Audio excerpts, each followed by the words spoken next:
പ്രാണികളുടെ സഹായോഗം. മാന്യമഹാമിത്രങ്ങളെ, മനുഷ്യരുടെ കൊറോണ എന്ന ഒരു വൈറസ് ഇറങ്ങിയിട്ടുണ്ടെന്നും അതുമാത്രമല്ല നമ്മുടെ ചില കൂട്ടർക്കും ഇത് ബാധിക്കുന്നുണ്ടെന്നും കേൾക്കുന്നു. ആയതിനാൽ കാട്ടിലുള്ള എല്ലാ കൂട്ടുകാരും അടിയന്തരമായ ഒരു സഹായവും കൂടണമെന്നും തങ്ങളുടെ പാപങ്ങൾ ഏറ്റുപറയണമെന്നും കാട്ടിലെ രാജാവ് സിംഹരാജാവ് അലറി വിളിച്ചു. ഇത് കേട്ടവർ ഓടിയെത്തി. ആദ്യം എത്തിയത് ആമച്ചൻ പായ തിരിച്ചു. പിന്നീടെത്തിയ മുയലമ്മ ഡ്രം എടുത്ത് കൊട്ടാൻ തുടങ്ങി. പിന്നീടെത്തിയ കുയിലമ്മ ഉറക്കെ പാട്ടുപാടി. പാട്ട് കേട്ട മയിലമ്മ നൃത്തം ചെയ്ത് ഓടി വന്നു. കേട്ടവർ ഓടിയെത്തുകയും മുൻ സീറ്റിൽ തന്നെ കൊക്കും കുഞ്ഞുങ്ങളും ഇരുന്നു.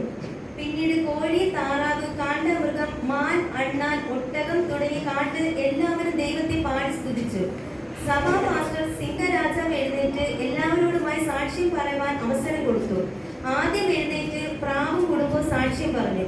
കഴിഞ്ഞ നാൾ പ്രളയം വന്നപ്പോൾ പച്ച ഒരു ഇലയാൽ സാക്ഷ്യം വഹിച്ചുകൂടാതെ ലോകരക്ഷകന്റെ സ്നാനത്തിന് സാക്ഷ്യം വഹിക്കാൻ ഇട വന്നു. തുടർന്ന് ഞങ്ങളുടെ നിലനിൽപ്പിനായി എല്ലാവരും പ്രാർത്ഥിക്കണം. തവളയമ്മയും കൂട്ടരും എഴുന്നേറ്റ് കണ്ണുനീരോടെ സാക്ഷ്യം പറഞ്ഞു. കൊട്ടാരത്തിൽ അനേകരെ ഞാൻ കണ്ണുനീർ കുടിപ്പിച്ചു. എന്റെ ഭാഗത്ത് ഏതെങ്കിലും മനുഷ്യർക്ക് വേദനിച്ചിട്ടുണ്ടെങ്കിൽ ക്ഷമിക്കണം എന്ന് പറയുന്നത് കേട്ടപ്പോൾ അടുത്തിരുന്ന നായിച്ചയും വെട്ടുകിളിയും ഫറവോന് ഞാൻ ഇനി അടിമയല്ല എന്ന് പാട്ടുപാടി ചാടി എഴുന്നേറ്റ് സാക്ഷ്യം പറഞ്ഞു. ഞങ്ങൾ മനുഷ്യരെ ഒത്തിരി കഷ്ടപ്പെടുത്തി, ഞങ്ങളോട് ക്ഷമിക്കണം, ഞങ്ങളുടെ നിലനിൽപ്പിനായി പ്രാർത്ഥിക്കണം എന്ന് പറഞ്ഞു. ഇത് കേട്ട കാക്കച്ചി വിശന്നിരുന്ന ഒരു ഭക്തന് അപ്പം കൊണ്ട് കൊടുത്ത നന്മ പ്രവൃത്തികൾ പറഞ്ഞുകൊണ്ട് പ്രബോധിപ്പിച്ചും സാക്ഷ്യത്തിൽ നിന്നിരുന്നു. ഇത് കേട്ട് തല തിരിച്ചിരുന്ന കഴുതയുടെ കുടുംബം എഴുന്നേറ്റ് കരഞ്ഞുകൊണ്ട് സാക്ഷി പറഞ്ഞു. ആർക്കും വേണ്ടാതിരുന്ന ഞങ്ങൾക്ക് ലോകരക്ഷകരെ ചുമക്കാൻ ഒരു ഭാഗ്യം കിട്ടി. കൂടാതെ കഴിഞ്ഞ കാത്തിരിപ്പ് യോഗത്തിൽ പ്രവചനപരം പ്രാപിക്കാൻ സാധിച്ചു. തുടർന്ന് ഞങ്ങളുടെ നിലനിൽപ്പിനായി എല്ലാവരും പ്രാർത്ഥിക്കണം. ഇനി ആർക്കെങ്കിലും സാക്ഷ്യമുണ്ടോ എന്ന് സഭാ പാസ്റ്റർ സിംഗർ ചോദിച്ചു. എല്ലാവരും മൗനം. അങ്ങനെ സാക്ഷ്യം അവസാനിച്ച് സ്തോത്ര കാഴ്ച കഴിഞ്ഞ് വചന ധ്യാനത്തിനായി സഭാ പാസ്റ്റർ സിംഹരാജാവ് എഴുന്നേറ്റു. വചനം പറയാനായി തുടങ്ങി. കൂട്ടത്തിൽ തന്നെ സാക്ഷ്യം പറഞ്ഞു. പ്രിയരെ, 3 നേരം പ്രാർത്ഥിക്കുന്ന ഒരു ഭക്തൻ ഞങ്ങളുടെ കൂട്ടത്തിൽ വീണു. ഇരയാണെന്ന് വിചാരിച്ചു. പക്ഷെ ആ മനുഷ്യനെ തിന്നാൻ ദൈവം അനുവദിച്ചില്ല. പ്രിയ കൂട്ടരെ, പ്രാർത്ഥിക്കുന്ന ഒരു മനുഷ്യനെ നിങ്ങൾ ദ്രോഹിക്കരുത്. മനുഷ്യനെ നിങ്ങൾ ദ്രോഹിക്കരുത്. നമ്മുടെ പ്രാവിന്റെ സാക്ഷി നിങ്ങൾ കേട്ടില്ലേ? കാക്കച്ചിയുടെ സാക്ഷ്യം കേട്ടില്ലേ?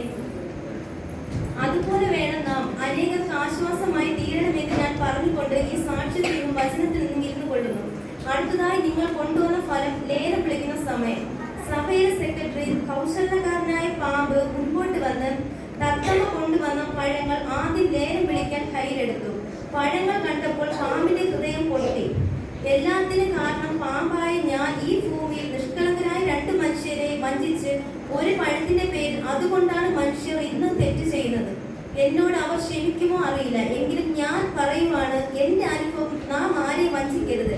അതിന്റെ തിക്തഫലം തലമുറകൾ അനുഭവിക്കും. അങ്ങനെ കാട്ടിലെ എല്ലാവരും തങ്ങളുടെ പാപങ്ങൾ ഏറ്റുപറഞ്ഞ് പാട്ടുപാടി ദൈവത്തെ സ്തുതിച്ചും സഭാ പാസ്റ്റർ സിംഹരാജന്റെ ആശീർവാദത്തോടെ പിരിഞ്ഞു.